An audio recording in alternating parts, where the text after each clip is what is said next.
다섯 번째, 하나님의 아들 예수님을 주인으로 모셔라는 제목으로 말씀 나누죠.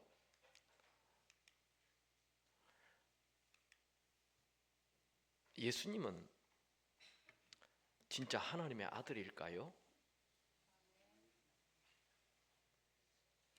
예수님은 사람인데 사람이 아니에요. 사람인데 하나님의 아들이에요. 어떻게 예수님은 사람인데 하나님의 아들일까요? 예수님의 태어나심이 하나님의 아들로 태어났죠. 이미 예수님 태어나기 700년 전에 이사야 선지자가 얘기합니다. 처녀가 잉태해서 아들 낳는데 그 이름은 임마누엘이라, 하나님이 우리와 함께 하신다. 태어나기 700년 전에 그렇게 예언을 했어요. 그리고 정말 예수님이 태어날 때 천사가 얘기하죠. 영원히 야곱의 집에 왕으로 다스릴 것이며 그 나라가 영원할 것이다. 그렇게. 또 예수님은 요셉과 마리아의 결혼으로 임신한 것이 아닌 성령으로 잉태된 자라고 말하죠. 성령으로 잉태되었어요. 마리아가 천사에게 말하되 나는 남자를 알지 못하니 어찌 일이 있으리까? 천사가 대답하여 이르되 성령이 내게 임하시고 지극히 높으신 이의 능력이 너를 덮으시리니 이러므로 나실 바 거룩한 이는 하나님의 아들이라. 그러니까 예수님은 태어나기 700년 전에 하나님으로 태어날 것이라고, 임마누엘로 태어날 것이라고 예언을 했고, 그리고 태어나기 직전에 천사가 마리아에게 나타나서 그 아이는 성령으로 잉태했는데 하나님의 아들이라고 말을 해 주었어요. 태어나심이 하나님의 아들로 태어나죠. 그리고 예수님이 하는 말들을 보면 이건 사람이 아니에요. 하나님의 아들인 게 분명해요. 예수님은 사람이 할 수 없는 얘기를 많이 하셨어요. 나와 아버지는 하나다. 하나님과 자기가 똑같대요. 한계래요. 또 나를 알았으면 아버지도 안다. 하나님을 안다. 나를 보내신 자는 나를 보내신 이를 보는 것이다. 나를 보낸 이가 하나님인데 너희들이 나를 보면 이미 나 하나님을 보는 거다. 그렇게 말을 했어요. 또 나를 미워하는 자는 내 아버지를 미워하는 거다. 나를 미워하면 하나님을 미워하는 것이래요. 자기가 하나님의 아들이라는 거죠.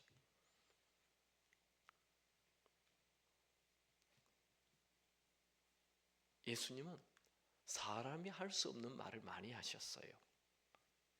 그 중풍병자를 보고 너의 질병이 나았다 이러면 병 고치는 분이잖아요. 그렇게 하지 않고 너의 죄 사함을 받았다 이렇게 얘기했어요. 이 세상에 누가 죄를 없애주겠습니까? 하나님만 우리 인간의 죄를 없앨 수 있는 것입니다. 그러니까 예수님이 하나님이라는 것이죠. 그래서 주변 사람들이 막 화를 내는 것이죠. 네가 뭔데 하나님만 죄 사함을 할 수 있는데 그런 말을 하느냐 하면서 열불을 내죠. 예수님은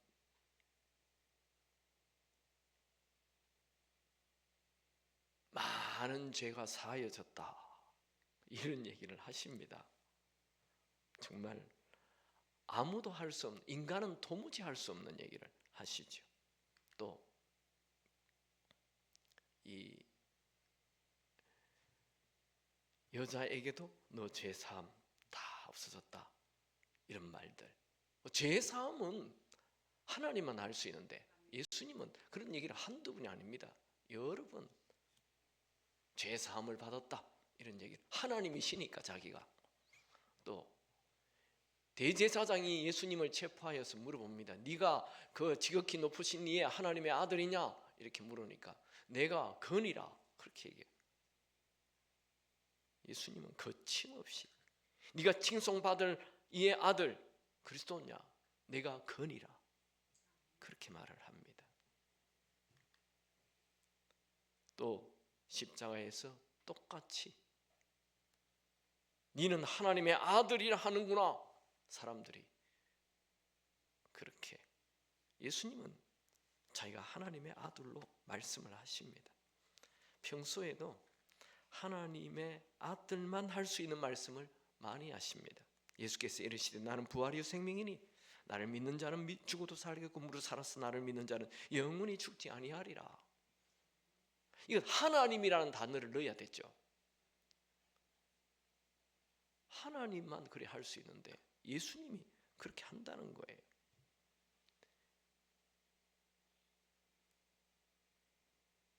내가 곧 길이요 진리요 생명이다. 나로 말미암지 않고는 아버지께로 갈 자가 없다. 이런 말들. 또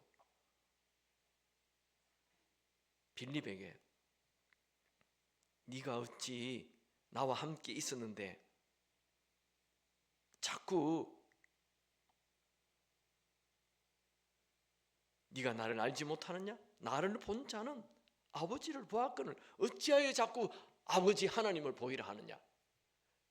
그러니까 예수님 자신을 보면 하나님을 봤다는 얘기죠. 또 수고하고 무거운 짐진 자들아 다 내게로 오라. 내가 너희를 쉬게 해주겠다. 이 세상에 이런 얘기 할 수 있는 사람이 누가 있습니까?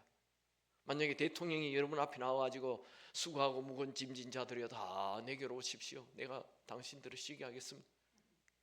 누가 그 말을 믿겠습니까? 예수님은 이런 하나님만 할 수 있는 얘기를 하신다니까요. 나는 의인을 부르러 온 것이 아니라 죄인을 부르러 왔다. 너희는 마음에 근심하지 말라. 하나님을 믿으니 또 나를 믿으라. 평안을 너희에게 준다. 너희가 내 안에 거하고 내 말이 너희 안에 거하면 무엇이든지 구하라. 지금까지 너희가 내 이름으로 아무것도 구하지 아니하였으나 구하라. 그리하면 받으리니 너희 기쁨이 충만하리라. 이런 말들 누가 할 수 있겠습니까? 이런 말을 하는 사람은 세 가지. 예수님의 말씀을 보면 또 나는 뭐뭐뭐뭐이다 이런 말씀을 또 하지요. 나는 세상의 빛이다. 나는 생명의 떡이다. 나는 양의 문이다. 나는 선한 목자다. 나는 부활의 생명이다. 나는 길이요 진리요 생명이다. 나는 포도나무다. 여기 나는 뭐뭐뭐뭐이다 이 말은 하나님의 말투예요. 구약에 보면 이 출애굽기에 모세가 이스라엘 백성들 앞에 가기 전에 하나님 내가 이스라엘 백성들 앞에 가가지고 하나님을 누구라고 얘기할까요? 이렇게 물었더니 나는 스스로 있는 자이다 라고 말해라. I am who I am. 나는 뭐뭐뭐뭐이다 라는 이 말은 하나님만 하는 말투예요. 근데 예수님이 하나님의 말투를 하는 거예요. 나는 세상의 빛이다. 나는 뭐뭐뭐뭐이다. 뭐뭐이다. 여러분 사극 좀 보시죠.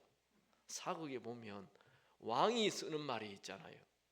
짐이 어쩌고 무엄하도다 뭐 이런 말들. 어느 안전에서 감히 뭐 이런 왕만 쓰는 말투가 있다고요. 그런 것처럼 하나님만 쓰시는 말투가 나는 뭐뭐뭐뭐이다인데 예수님은 그 말투를 쓰신다는 것입니다. 왜요?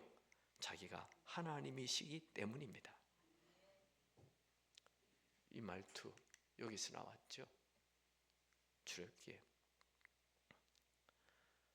세 번째, 예수님의 태어나심이 하나님의 아들이고 예수님이 하시는 말투가 하나님의 아들이고 예수님의 죽으심이 하나님의 아들입니다. 예수님처럼 태어난 자가 없고 예수님처럼 말한 자가 없고 예수님처럼 죽은 자가 없습니다. 예수님에 대한 죽음은 300개 정도의 예언이 있습니다. 그런데 그 예언 중에 돌아가시는 날 29개가 이루어집니다. 다 볼 수는 없지만 몇 가지만 볼까요? 그가 찔림은 우리의 허물 때문이요 그가 상함은 우리 죄 때문이라. 그가 징계를 받음으로 우리가 평화를 누리고 그가 채찍에 맞음으로 우리가 나음을 입었도다. 이거 예수님이 죽을 때 이사야, 그러니까 예수님 죽기 700년 전에 선지자가 이 예수님의 죽음을 예언해 놓은 거죠. 또 예수님은 십자가 위에서 조롱과 욕설을 받잖아요. 그것도 시편에 이미 예언이 됩니다. 나는 벌레요 사람이 아니라 사람의 비방거리요 백성의 조롱거리다. 또 예수님이 십자가에 죽었을 때 밑에 있는 그 이 병정들이 예수님의 옷을 가지고 제비뽑기 했잖아요. 그것도 이미 시편 22편 18절에 내 겉옷을 나누며 속옷을 제비 뽑나이다. 예수님이 십자가 위에서 어찌하여 나를 버리시나이까라고 외쳤지 않습니까? 그것도 이미 시편 22편 1절에 내 하나님이여 내 하나님이여 어찌 나를 버리시나이까. 예수님이 십자가에 못 박힐 때 로마 병정들이 예수님 입에다가 그 썰개탄 즙을 먹였죠. 그것도 시편 69편 21절에 그들이 썰개를 나의 음식물로 주며 목마를 때에 초를 마시게 하였사오니. 예수님 나중에 그 죽을 때 그 3명의 십자가, 그러니까 2명의 강도 사이에서 죽잖아요. 그것도 예언이 되어 있습니다. 이사야 53장 12절에 그러므로 내가 그에게 존귀한 자와 함께 몫을 받게 하며 강한 자와 함께 탈취한 것을 나누게 하리니 이는 그가 자기 영혼을 버려 사망에 이르게 하여 범죄자 중 하나로 헤아림을 받았으니라. 또 예수님이 죽은 뒤에 시신이 부자에게 가죠. 부자 무덤에. 이것도 이사야 53장 9절에 그는 강포를 행하지 아니하였고 그의 입에 거짓이 없었으나 그의 무덤이 악인들과 함께 있었으며 그가 죽은 후에 부자와 함께 있었도다. 그럼 그 누구도, 시편은 1000년 전이잖아요. 이사야는 700년 전. 그 누구도 태어나기 1000년 전에, 700년 전에 예언이 되어서 그렇게 죽을 거라고 얘기되어 있는 사람은 이 세상에 아무도 없는 것입니다. 예수님만 이미 1000년 전에, 700년 전에 어떻게 죽을 것인지 다 예언이 되어 있는 놀라운 하나님의 아들이십니다. 예수님의 죽음을 직접 눈으로 보고 직접 예수님의 죽음을 주도하고 십자가 옆에 바로 가까이 있었던 사람, 로마의 백부장, 그가 죽으면서 뭐라고 얘기합니까? 예수를 향하여 섰던 백부장이 그렇게 숨지심을 보고 이르되 이 사람은 진실로 하나님의 아들이었도다. 직접 죽인 사람이 그렇게 자기 입으로 고백을 하는 거예요. 왜 그랬을까요? 그 강도들을 대하는 태도, 예수님이 또 자기를 찔러 죽이는 사람들 보고 주여 저들의 죄를 용서해 달라고. 하나님의 아들이시고, 그리고 이 해가 가리잖아요. 해가 없어지잖아요. 천둥 번개치잖아요. 이런 것을 다 보면서 이분은 진짜 하나님의 아들이라고 무릎을 꿇잖아요. 예수님은 인간 예수로 죽을 뿐만 아니라 하나님의 아들로 죽었습니다. 같이 한번 읽죠. 시작. 하나님은 예수님을 하나님의 아들로, 즉 이 땅의 주인으로 보내셨다. 예수님은 하나님이 보내신 이 땅의 주인이시다. 예수님이 이 세상 모든 사람들의 주인이시다. 예수님은 하늘과 땅의 모든 권세로 이 땅을 다스리시는 주인이시다. 예수께서 나와 말씀하여, 안 나왔나요? 시작. 예수께서 나와 말씀하여 이르시되 하늘과 땅의 모든 권세를 내게 주시었으니. 그러니까 하늘의 주인, 땅의 주인, 이 모든 것의 주인이라는 거예요. 예수님이 자신을 하나님의 아들이라고 한 말은 예수님이 온 우주의 주인이며 모든 사람의 주인이라는 말입니다. 그래서 우리가 조금 같이 한번 읽어볼까요? 시작.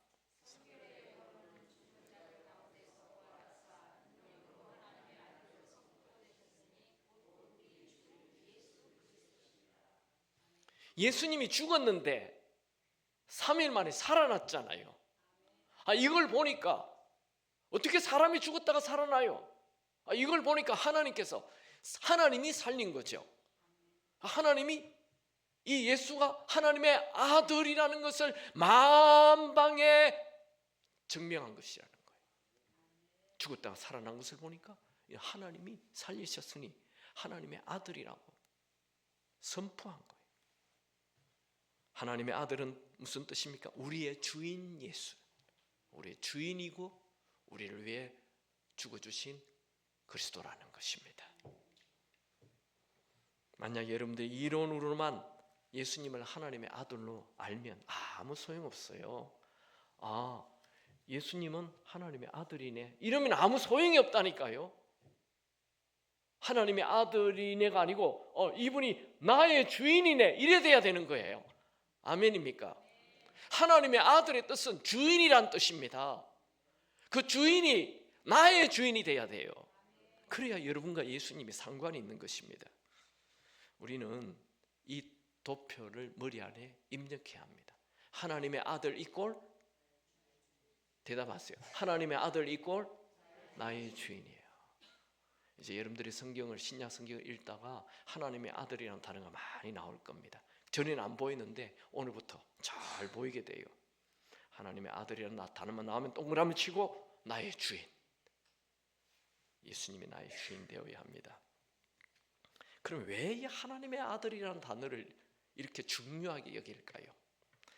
여러분, 이 세상 사람들도 하나님의 아들이라는 단어를 굉장히 좋아했어요. 애굽의 왕, 애굽의 왕 여러분 아는 분 있어요? 바로가 요셉 시대의 왕이었죠. 애굽의 왕. 모세 시대의 애굽의 왕이 누구죠? 몰라요? 모세 시대 애굽의 왕 누구예요? 바로잖아요. 그러면 이 바로가 400년이나 살았네. 애굽 요셉 시대도 살고 또 400년이 지나가지고 모세 시대도 살고, 이야 이 바로 왕 대단하다. 야 아닙니다. 바로라는 말은 태양의 신, 태양의 아들, 신의 아들이라는 뜻을 가지고 있습니다. 왜 이 이집트의 왕들은 자기 이름 앞에 꼭 바로라는 이름을 사용했을까요? 주변에 많은 나라에 왕들이 있잖아요.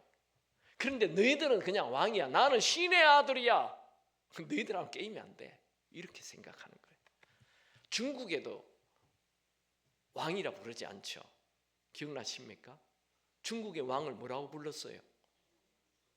천자라고 불렀잖아요. 천자, 신의 아들이라고 불렀어요. 야, 한국 너희들은 왕이야, 나는 천자야, 신의 아들이야. 그러니까 세상 사람들은 보통 왕보다도 더 높은 신의 아들이라는 단어를 좋아했다고요. 그런데 그들의 신의 아들은 로마도 똑같아요. 로마도 자기들 이 왕의 이름을 디비 필리우스, 신의 아들, 이렇게 이름을 사용했어요. 왜 이 세상 사람들은 이 신의 아들을 좋아합니까? 그만큼 이 세상의 왕들보다 더 높다 이거예요. 근데 그들의 왕은 다 가짜죠. 근데 우리 예수님이 진짜 하나님의 아들이십니다. 그러면 요한복음을 쓴 이유, 요한복음은 예수님이 하나님의 아들이라는 것을 얘기하기 위해서 요한복음을 기록했어요. 마태, 마가, 누가복음은 다 AD 60년, 예수님이 돌아가시고 30년 정도 지나서 쓴 책이 마태, 마가, 누가복음이에요. 세 복음서는 똑같아요. 조금 달라요. 그래서 예수님의 생애를 기록했기 때문에 똑같은 눈으로 예수님이 했던 일들을 그냥 기록한 거예요. 그래서 공관복음이라, 똑같은 눈으로 쳐다봤다, 공관복음이라고 말을 해요. 근데 요한복음은 공관복음에 넣지 않아요. 요한복음은 또 30년이 지나서 AD 90년에 기록된 책이에요. 이 세 개 복음서가 있는데 또 요한복음을 하나 더 썼다고요. 쓸 이유가 없었어요. 그래서 이 세 개 복음서는 내가 왜 마태복음을 쓴다, 마가복음을 쓴다, 누가 이런 말 안 합니다. 근데 요한복음만 자기가 30년이 지나서 또 썼기 때문에 내가 왜 이 요한복음을 쓰는지를 딱 말을 하고 요한복음이 시작이 됩니다. 같이 요한복음을 왜 썼나요? 다 같이 읽어볼까요? 시작. 오직 이것을 기록함은 너희로 예수께서 하나님의 아들 그리스도의 심을 믿게 하려 하며 또 너희로 믿고 그 이름을 힘입어 생명을 얻게 하려 하는 것이라. 자, 이게 생명이라는 단어는 천국을 얘기합니다. 영생을 얘기합니다. 천국 가려면 반드시 두 가지를 해야 되는데, 너희들이 이 두 가지를 아니하면 천국 못 가보기 때문에 내가 이 책을 기록했다. 내가 이 책을 기록한 이유는 예수가 하나님의 아들인 것과, 아멘 안 합니까? 예수님이 하나님의 아들인 것과 그리스도임을 믿어야 천국 간다. 아멘입니까? 근데 많은 사람들이 그저 예수를 믿기만 하면 천국 간다고 이렇게 얘기해요. 거짓말이에요. 예수님이 내 죄를 위하여 십자가에 죽었다는 그거 믿는다고 천국 가는 거 절대 아닙니다. 반드시 예수님이 하나님의 아들, 즉 나의 주인 되어야 천국 갑니다. 아멘입니까? 어제 제가 마지막으로 보여줬던 그 예화 기억나죠? 우리 자매님 나오라 해가지고 제가 이렇게 성경을 줬는데 이것까지 들어있었다고 그랬잖아요. 여러분들이 예수님을 영접했는데 예수님 안에 있는 영생까지 가지게 됐다고요. 아멘입니까? 그럼 예수가 반드시 내 안에 들어와야 돼요. 내 안에. 아멘입니까? 내 안에 들어왔는데 저 발바닥 밑에 이렇게 있으면 안 돼요. 그분이 나를 다스려야 됩니다. 그분이 나를 인도해야 됩니다. 그분이 나를 가르쳐야 됩니다. 그래야 내 인생이 살맛 나고 천국 가게 되는 것입니다. 그래서 요한복음을 왜 기록했다고요? 예수님이 그리스도라는 것은 마태, 마가, 누가복음만 보면 다 알아요. 다 알아요. 근데 그거 말고 예수님이 하나님의 아들인 것을 너희들이 자꾸만 잊어먹는구나. 예수님이 하나님의 아들이 돼야 너희들이 천국 간다. 그것을 얘기하기 위하여 요한복음을 기록했다는 거예요. 그래서 요한복음은 많은 기적을 기록하지 않아요. 딱 7가지 기록만 딱 뽑아가지고 기록을 해요.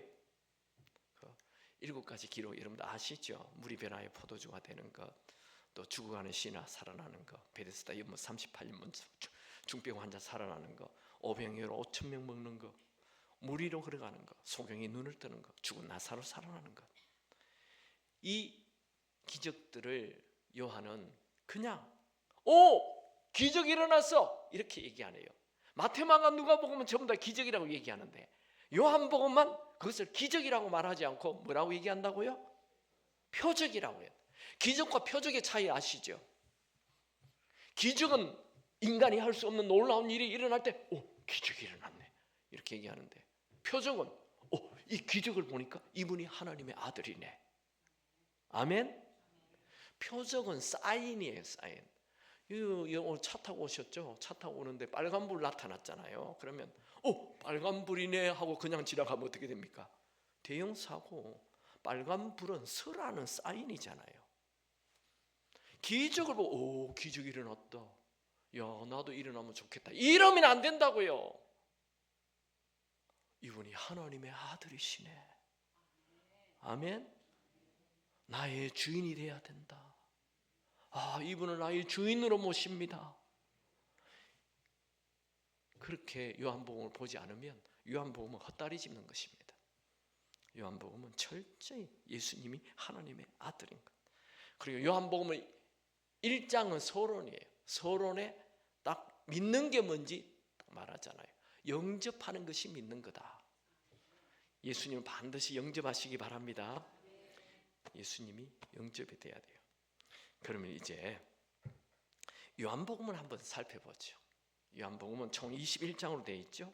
근데 1장에서 12장까지 전부 다 예수님이 하나님의 아들인 것만 얘기해요. 그리고 이제 13장에서 마지막 장까지는 예수님이 십자가에 죽으시는 우리의 그리스도를 말씀하죠. 1장을 봅시다. 1장을 보면 세례 요한이 예수님을 딱 보자마자 뭐라고 얘기해요? 그가 하나님의 아들임을 증언한다.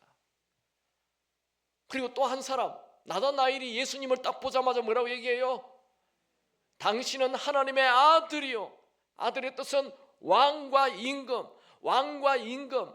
하나님의 아들의 뜻은 왕인데 만왕의 왕, 만주의 주, 왕과 주는 똑같이 사용한다 했죠. 그러니까 하나님의 아들의 뜻은 왕이며 주인이라는 것입니다. 아멘입니까? 요걸 요한복음 1장에 딱 갖다 놨어요. 요한복음 2장. 요한복음 2장에는 물이 변하여 포도주가 되잖아요.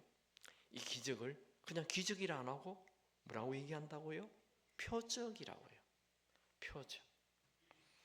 예수께서 이 표적을 갈릴리 가나에서 행하여 그의 영광을 나타나시며 제자들이 그를 믿으니라.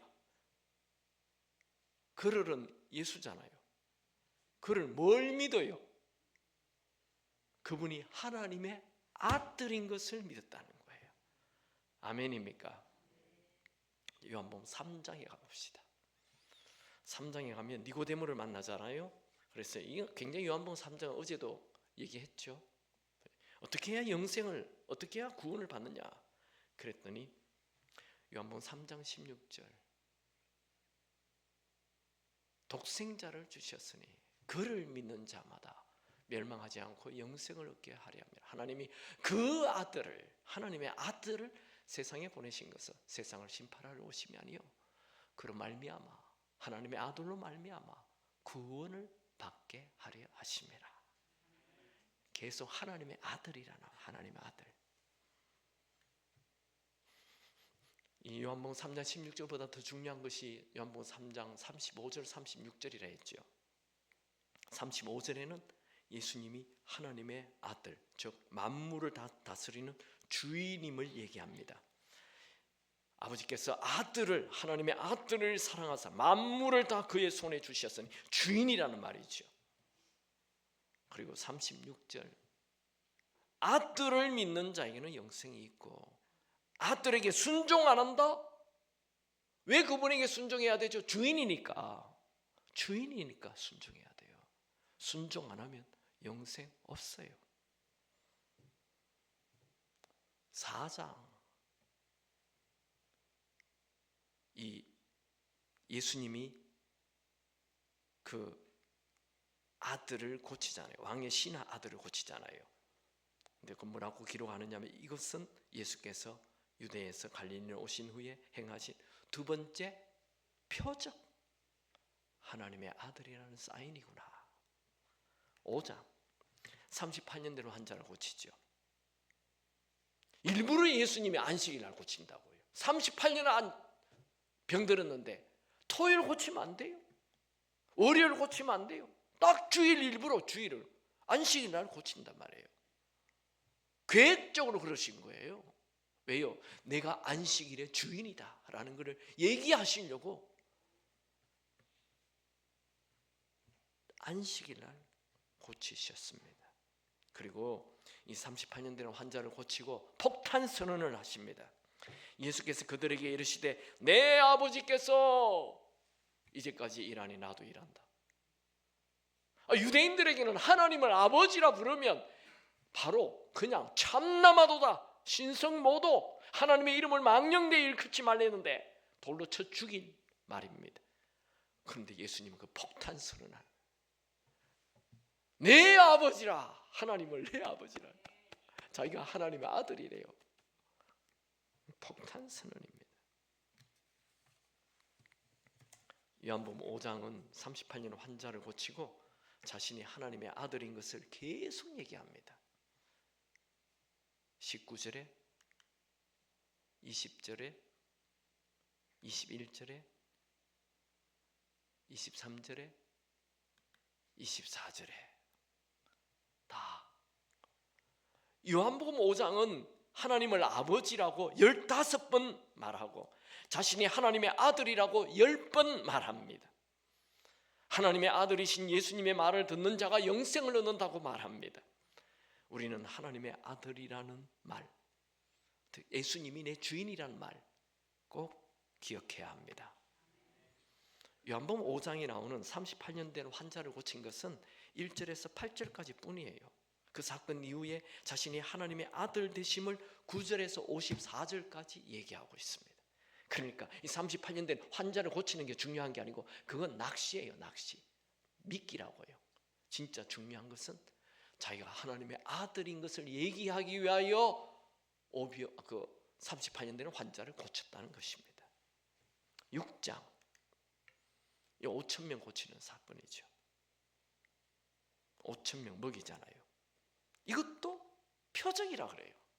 그냥 기적이 아니고 오병이어로 5,000명을 먹인 거예요. 표적이라는 것은 자기가 하나님의 아들이라는 말이죠.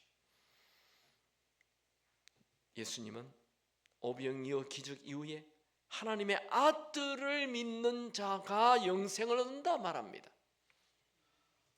내 아버지의 뜻은 아들을 보고 믿는 자마다 영생을 얻는 이것이라.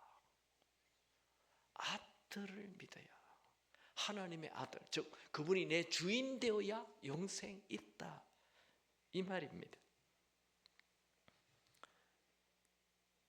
오병이어 기적 이후에 예수님은 하나님을 내 아버지라 9번 얘기합니다. 그리고 자기가 하나님의 아들이심을 말합니다. 요한복음 8장, 예수님은 가늠한 여인을 용서하시죠. 그리고 하나님을 내 아버지라 5번 말합니다. 나는 내 아버지께서 본 것을 말하고 너희는 내 아비에게 들은 것을 행하느니라. 요한복음 10장, 예수님은 하나님을 아버지라 하면서 자기와 동일하다. 이 충격입니다. 충격. 폭탄 선언이죠. 요한복음 11장, 예수님은 죽은 나사로를 살리기 직전에 노골적으로 자기가 하나님의 아들이라는 얘기를 합니다. 요한복음 11장 14절 한번 같이 읽어볼까요? 시작.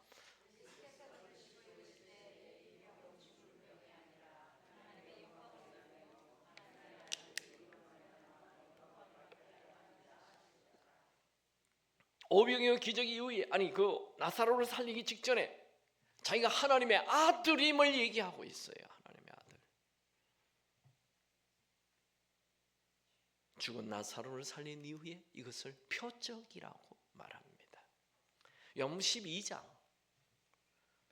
하나님을 내 아버지라 하고 자기가 하나님의 아들이라고 말하죠. 요한복음 15장 1절에 보면 이게 뭐예요? 15장 1절에 보면 나는 포도나무요 내 아버지는 농부라. 내 아버지, 자기가 하나님의 아들이라는. 요한복음 17장에서 예수님이 하나님의 아들임을 말합니다.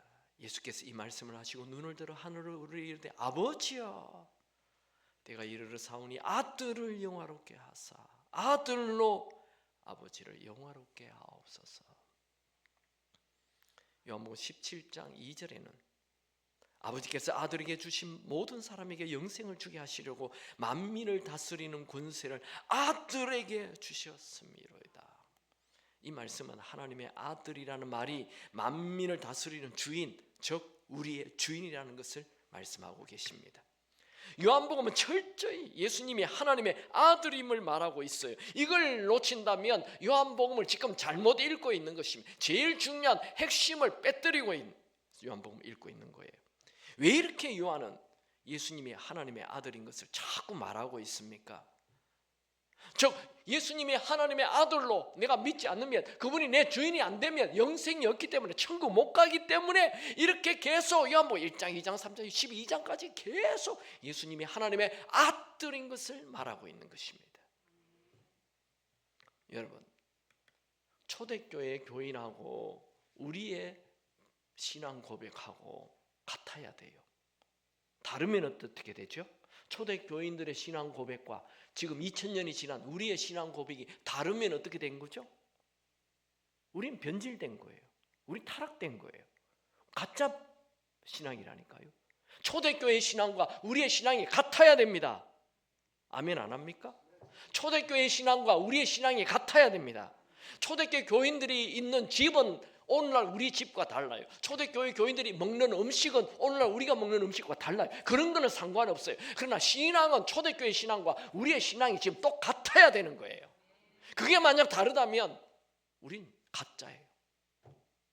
암만 큰 교회, 아무리 좋은 훌륭한 석사 박사 외국에서 유학한 목사라도 소용없어요.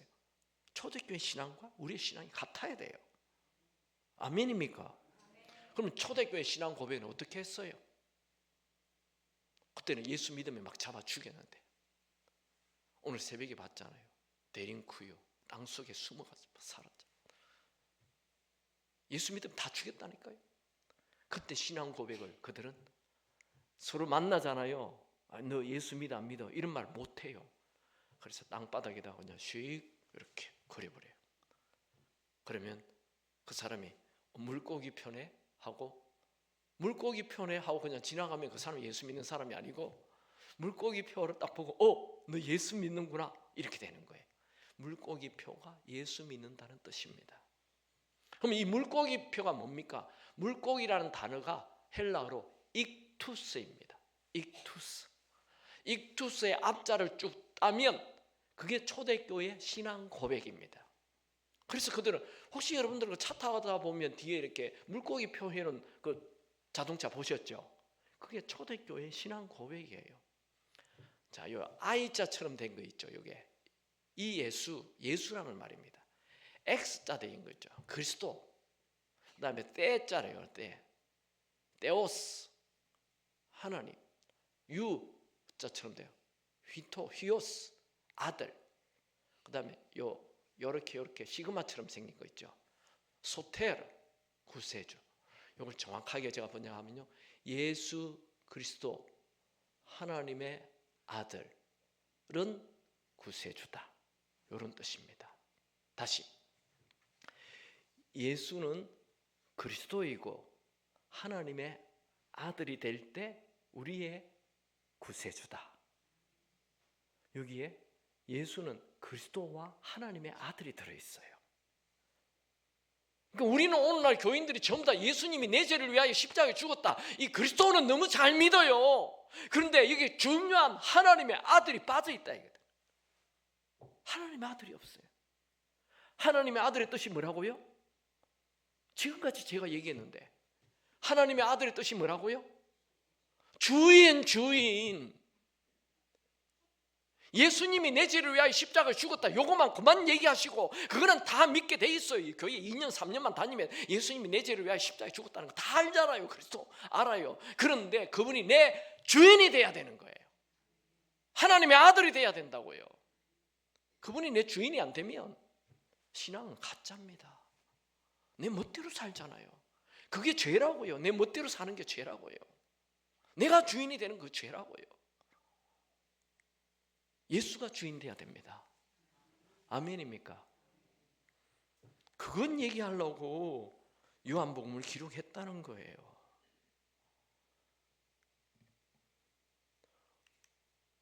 오늘 우리가 처음에 읽었던 너희를 불러 그의 아들, 예수가 그리스도이고 우리가 주인이 돼야 됩니다.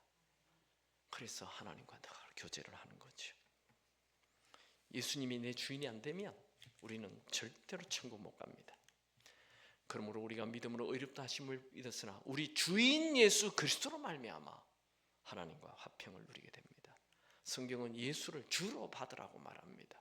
그러므로 너희가 그리스도 예수를 주로 받았으니 그 안에서 행하되어 그 안에서 뿌리를 박으며 세움을 받아 교훈을 받아 받은 대로 믿음에 굳게 서서 감사함이 넘치게 하라. 예수를 주로. 왜? 구절이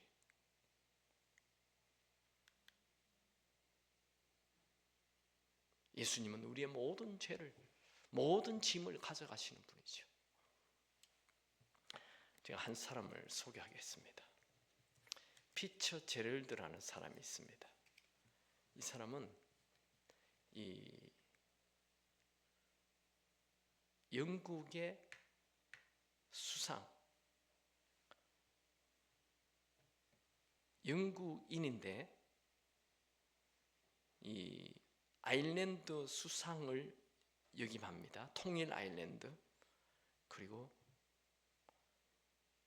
어느 날 갑자기 죽습니다. 그가 죽기 직전에 자기가 평생 모아두었던 그 그림, 경매를 하게 합니다. 변호사를 통해서. 그가 경매에 처음 나온 그림은 사랑하는 아들이 그림으로 경매로 나왔어요. 이 아들은 어떤 무명의 미술가가 그 아들의 초상화를 그린 것입니다. 이 사람은 원래 피처 제럴드라는 사람은 그의 아들이 10살 때 엄마가 죽게 되는 거예요. 그래서 이 외아들을 잘 키우려고 노력했는데 20살 때 이 외아들이 죽게 돼요. 너무 큰 슬픔을 달랠 길 없어서 그가 그림 모으는 재미로 살았어요. 미술품을. 그래서 그가 많은 미술품을 모았기 때문에 이 세상 사람들이 그가 죽었을 때 그의 그림을 경매한다니까 몰려왔어요. 떼끌지처럼 몰려와가지고 그의 그림을 사겠다고 왔습니다. 근데 첫 번째 나온 경매가 바로 그의 아들이었어요. 그러니까 사람들이 뭐 유명하지도 않은 그 아들 그림을 왜 사나? 아무도 안 사요.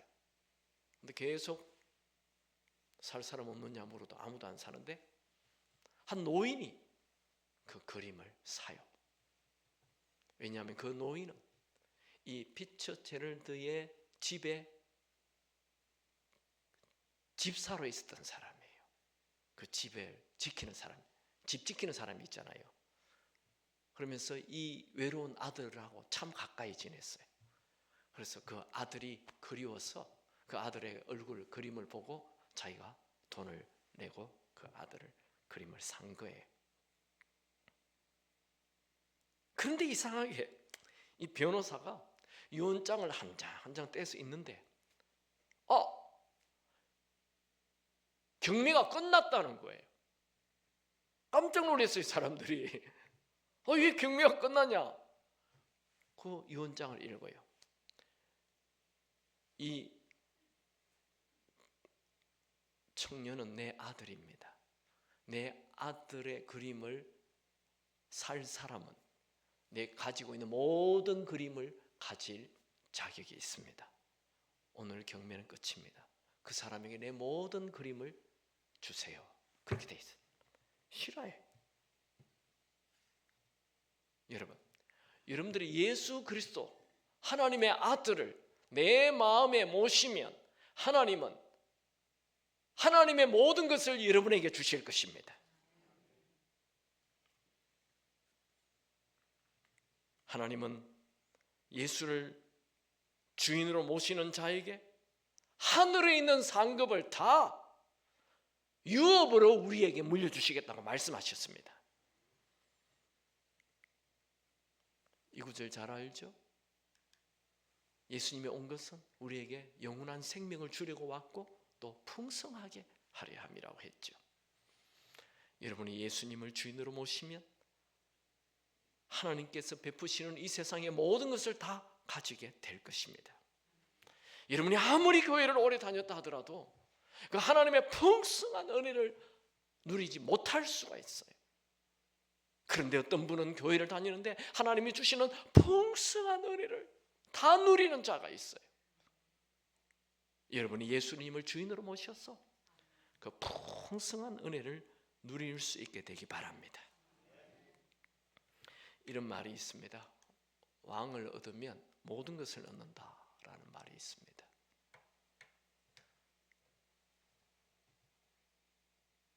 여러분 그런 얘기 아시죠? 계시록 3장 20절에 볼지어다 내가 문 밖에서 두드리노니 누구든지 내 음성을 들으면 내가 그에게 들어가 그로 더불어 먹고 그는 나로 더불어 먹고 마신다. 이런 구절 아시죠? 요거 참 희한한 구절이에요. 왜냐하면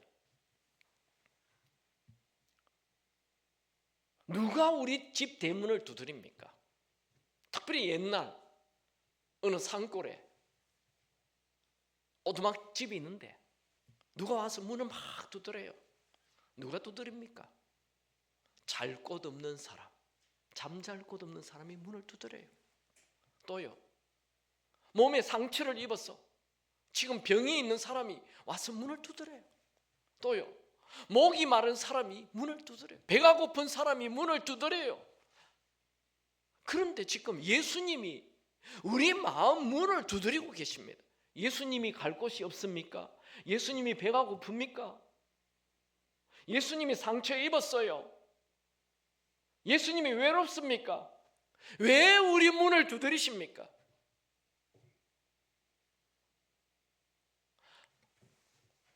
그 집 안에 있는 내가, 그 집 안에 있는 우리가 너무 배고파 하시기, 너무 외로워하니까, 너무 어디로 가야 할지 몰라 방황하고 있으니까, 너무 우울에 빠져 있으니까, 너무 낙심하고 있으니까 예수님이 내가 너의 배고픔을 해결해 주겠다, 내가 너의 목마름을 해결해 주겠다, 내가 너의 그 인생의 무의미함을 내가 해결해 주겠다, 내가 너의 그 방황함을 해결해 주겠다 하며 오늘도 내 마음 문을 두드리며 내가 너와 함께 살기를 원한다. 이건 놀라운 은혜인 것입니다.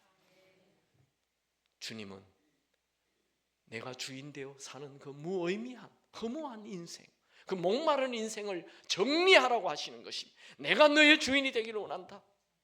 내가 너를 다스리기를 원한다. 내가 너를 인도해 주기를 원한다. 내가 너를 가르쳐 주기를 원한다. 주님은 지금도 우리의 마음 문을 두드리고 계십니다. 여러분, 내가 주인 되어 사는 그 허무한 인생을 정리하시고 그분이 주인 되는 축제의 인생이 되기를 축원합니다. 영국에 어떤 왕이 참 왕자가 태어나서 너무 행복했습니다. 근데 왕자가 무럭무럭 자랐어. 어느 날 청년 시절에 신하들과 함께 사냥을 나갔어요. 사냥을 나가서 열심히 사냥을 하는데 갑자기 이 아들이 왕자죠. 실수를 해서 낭떠러지에 떨어져요. 의식을 잃어버려요. 신하들은 왕자를 찾는데 왕자가 없어져 버렸어요. 갑자기 왕자가 없어져 버렸어요. 깜짝 놀랐습니다. 온 산을 샅샅이 뒤졌는데 왕자가 보이지 않는 거예요. 해가 뉘엿뉘엿 다 저물어가고 밤이 됐어요. 횃불을 들고 찾아도 없어요. 아무리 불러도 없어요. 마침 그 길을 걸어가던 어떤 한 노인이 어떤 소년이 떨어져 죽어가는 거예요. 그래서 그 소년을 자기 말에 태워가지고 자기 집에 가서 열심히 간호를 했어요. 근데 의식이 돌아오지 않아요. 시간이 흘러요. 계속 시간이 흘러요. 6개월이 되어서 이 왕자가 깨어나요. 그리고 자기의 신분을 얘기해요. 내가 왕자입니다. 그러니까 이 노인이 막 깜짝 놀란 거예요. 급히 왕궁에 알려요. 왕은 이미 왕자가 없어진 그 다음날 나라의 군대를 다 보내서 그 숲을 샅샅이 뒤졌는데 아무도 찾지를 못해요. 짐승이 죽인 것으로 판단을 하고 6개월이 되자 이제 아들 죽은 것으로 포기하고 있었어요. 그런데 아들이 살아있다는 거예요. 왕이 막 얼마나 기쁜지 당장 그 노인을 데려오라. 노인이 왔어요. 아들도 왔어요. 이 왕이 너무 기뻐가지고 내가 너에게 뭘 해주기를 원하는, 나라의 반쪽이라도 달라면 내가 주마. 그러니까 이 노인이 왕이시여, 난 아무것도 원하는 게 없습니다. 그저 내가 6개월 동안 이 아이와 있으면서, 이 왕자와 있으면서 내가 사랑하고 친해졌습니다. 그래서 1년에 딱 하루만 이 왕자를 보게 해 주십시오. 그건 어렵지 않지. 내가 당장 그 약속을 지키마. 1년이 지났습니다. 정말 왕이 이 오두막살이 숲속으로 이 할아버지 집에 오는 거예요. 왕이 온다는 날, 왕이 오기 전에 이미 왕궁에서 한 달 전부터 그 길을 쫙 깔아버린 거예요. 왕이 오는데 이런 길을 갈 수가 있느냐. 왕이 완전히 대로를, 그 집까지 대로를 놔버렸어요. 산속에 없던 나무도 다 심어놓고, 또 그 오두막살이 집을, 왕이 오는데 집을 완전히 수리를 해가지고 새 집을 쫙 지어요. 그리고 일주일 전부터 셰프들이 와가지고 주방장 뭐 이런 사람들 와가지고 음식을 막 계속 준비를 하고. 이야, 아니 노인의 동네가 발칵 뒤집혀지고 동네가 확 달라지고 자기 집이 달라지고 모든 게 달라져요. 딱 하루 오는데, 1년에 딱 하루 오는데 우리의 왕보다, 이 세상의 왕보다 수천만 배 좋으신 하나님의 왕이 여러분 마음에 오신다면, 여러분의 마음의 주인이 된다면 하나님과 예수님은 같아요. 그 하나님의 아들 예수가 여러분의 주인이, 하루만이라도 그분이 내 주인이 된다면 내 인생은 달라질 것입니다. 그러나 그분은 우리가 하루 주인 되기를 원치 않고 매일 every day, every time 언제나 우리의 주인 되길 원하십니다. 하나님은 하나님이신 성령 하나님을 우리 안에 부어 넣어 주시기를 원하십니다. 그 성부, 성자, 성령이 우리를 다스리길 원하십니다. 제가 소개했나요? 저는 예수가 주인 된 이후 부부싸움을 안 합니다. 우리 집에 천국이 시작이 됐어요. 예수가 주인 된 이후 걱정을 안 합니다. 아무 걱정을 안 합니다. 저희 교회도 상가에 있다가 지금 있는 교회 건물로 이사를 가게 됐어요. 갑자기 큰 돈이 필요했어요. 그 교회 건물을 아예 융자를, 원래 그 건물이 가지고 있는 융자가 있어서 40억 정도 되는 융자가 그 건물에 있었어요. 3층 건물인데 지하 1층. 그리고 우리가 있었던 그 상가 건물이 다 팔면 12억이 돼요. 그걸 갚아도 그 40억 되는 융자와 이 12억 돈 다 갚아도 생돈 20억이 필요했어요. 생돈 20억. 원래 그때 교인들이 한 400명 정도 됐는데 이렇게 옮긴다 그러니까 또 30가정이 도망가더라고요. 그리고 교인 340명 됐어요. 340명 데리고 2년 안에 20억을 갚아야 돼요. 그 약속을 한 거예요. 우리 현실적으로 생각해 보세요. 교인 340명이 헌금 20억 하겠습니까? 제가 옛날 강남에 있을 때 수지를 옮길 때 그때도 400명이었거든요. 옮길 때 헌금 해보니까 딱 5억 나오더라고요. 400명이면 5억 나와요. 근데 20억이 어디 나옵니까? 근데 제가 이제 그걸 결정하기 전에 기도하잖아요. 교회는요, 누가 뭐래도 모든 책임은 목사입니다. 잘 되면 괜찮은데 못 되면 무조건 목사가 다 뒤집어써야 되는 거예요. 목사의 짐입니다. 이걸 어떻게 하지? 이게 만약에 20억을 못 갚으면 생돈 20억을 내야 되는데 그래야 그 있던 분이 나가요. 약속을 했는데 주지 못하면 그분들이 나가지도 않을 것이고 우리에게 이 건물 주지도 않을 것이고 빚은 우리가 다 떠안고 이게 도대체 어떻게 되는 거지? 뭐 헌금이 안 나오면 교인들은 힘들다고 다 떠나가 버리면 결국 내가 이 평생 이걸 짊어지고 살아야 되는. 야, 근데 걱정을 하나도 안 했습니다. 왜요? 주인님, 내가 지금 내 잘 되려고 하는 거 아니잖아요. 주인님께서 감동 주셔서 우리 교인들이 다 찬성해서 지금 가는 거잖아요. 책임은 제가 제일 앞에 서서 지지만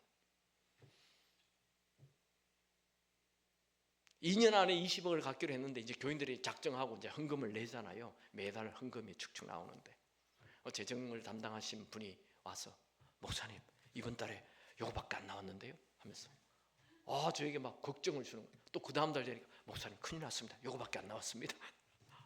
매달 재정 보고할 때마다 목사님 요거밖에 안 나왔는데 어떡하죠? 그래서 제가 그 재정 담당 분에게 얘기했습니다. 앞으로 저에게 그 보고하지 마세요. 주님이 다 하실 겁니다. 6개월이 지났어요. 6개월이 지났더니 그분이 얘기하는, 목사님 될 것 같아요. 할렐루야. 뭐 나무 교인이라고 별로 좋아하지도 않으시네. 1년만, 2년에 갚기로 했는데 1년 만에 다 갚아버렸어요. 와, 우리 하나님 좋으신 하나님이십니다. 그분을 신뢰해야 됩니다. 주인을 그냥 바짝 따라가야 되는 겁니다. 주인을 믿고. 우리는 걱정할 것 없어요. 그냥 주인만 믿고 따라가면 됩니다. 책임은 주인이 다 지는 겁니다. 주인의 계획이 있습니다. 나에게 계획 없어도 주인에게는 계획이 있습니다. 우리는 그저 눈에 보이는 것만 보잖아요. 근데 주인은 눈에 보이지 않는 것을 보십니다. 하나님은 계획이 있습니다. 그래서 우리 교회에 다 이제 교인들이 다 너무너무 기뻐하고 좋아하고 그래요. 근데 갔던 건물이 한 20년 된 건물이에요.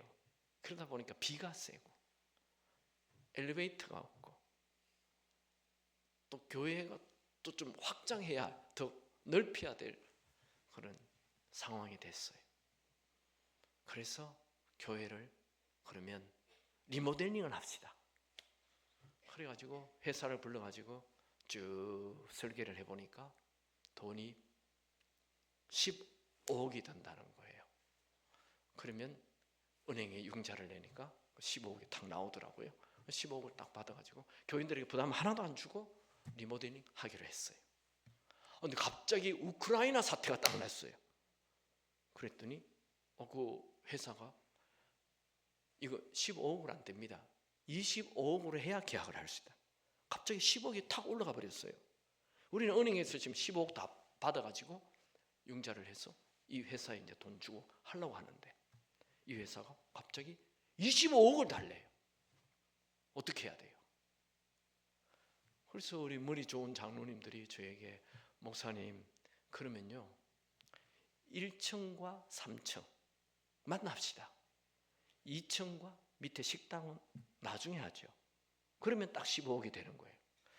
제가 가만 생각해 보니까 그러면 우리 그럼 나머지는 언제 하는데요? 물어보니까 돈 생기면 하자고 하시더라고요.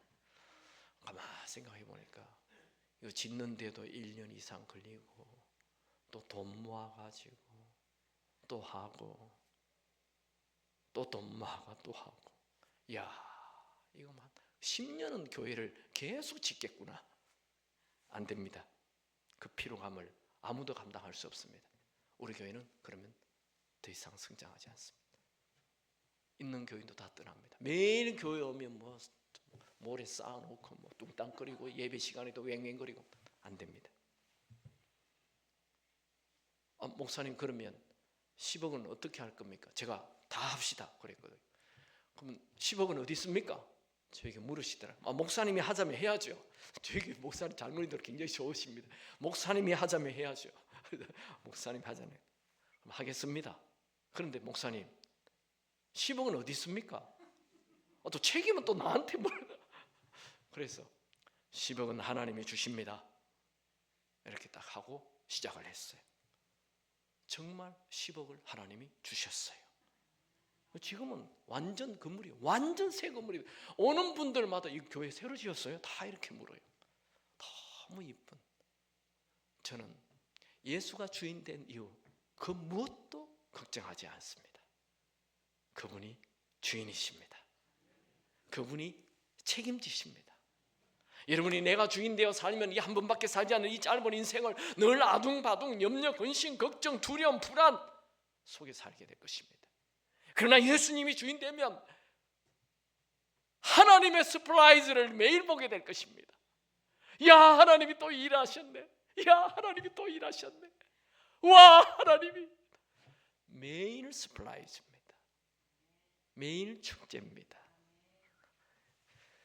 사는 것이 지옥이 되지 마시고 사는 것이 매일 축제 되기를 축원합니다. 살수록 재밌기 바랍니다. 살수록 신나기 바랍니다. 우리 말 좋죠. 신난다, 신이 난다. 내 안에 성령이 역사한다 이 말이에요. 살수록 성령이 역사하는 얼마나 어메이징인지 몰라요. 너무 재미있어요. 살수록 재밌다니까요. 아멘입니까? 세상 사람들은 살수록 재미가 없다고 얘기해요. 그러나 우리는 주님께 쓰임받는 이 자체가 얼마나 감사해요. 나같이 볼품없는 자를 내 안에 그분이 들어오셨어요. 여러분, 우리 자매님들 그 부엌에서 일하잖아요.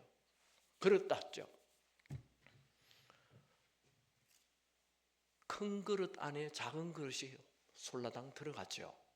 그렇죠? 항상 그렇잖아요. 저는 우리 집에 설거지를 제가 합니다. 설거지 다 남자들 하시기 바랍니다. 큰 소리 치지 마시고.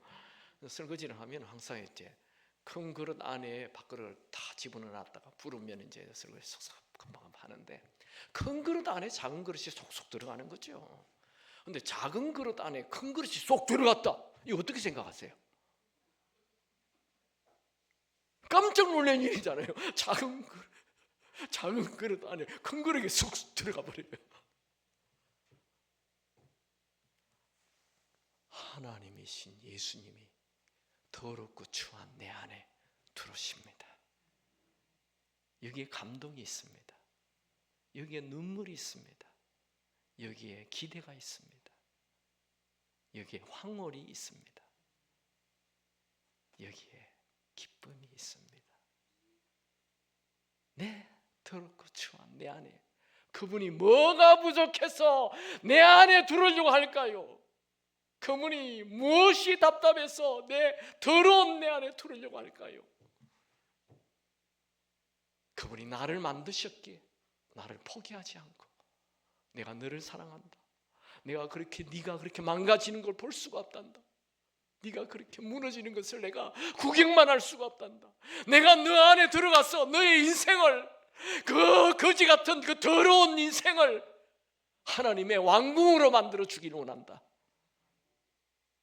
그분을 주인으로 모시기 바랍니다. 우리는 아침에 일어나자마자 매일 예수가 나의 주인이시다. 예수님 나의 주인 되어 주십시오. 나를 다스려 주옵소서. 나를 인도하여 주옵소서. 매일 신나는 삶이 되길 축원합니다. 우리 찬양하고 기도합시다.